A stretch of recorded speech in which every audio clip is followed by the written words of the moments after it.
So this is page 32 of the Suzuki book 1. It is the exercises for the 4th finger. So as you know, we have our E string.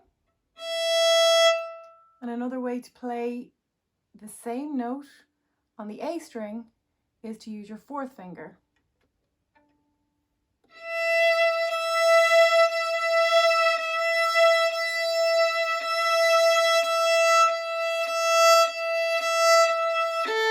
So this exercise is to try and get that 4th finger working in a way that doesn't strain it.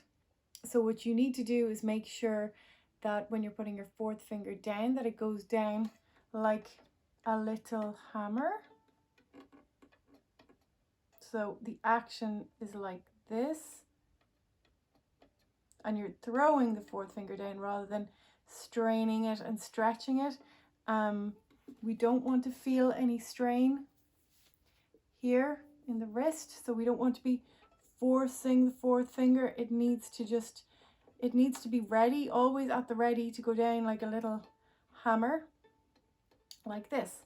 So that is why we are going to do this next exercise. So it goes like this.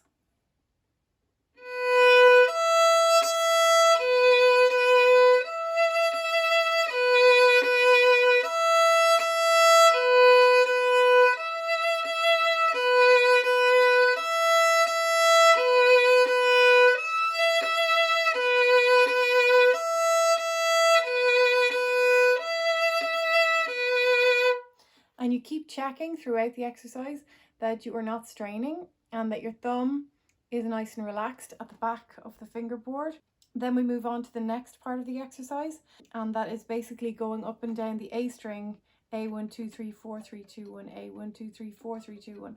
And again, making sure that the thumb is relaxed behind here.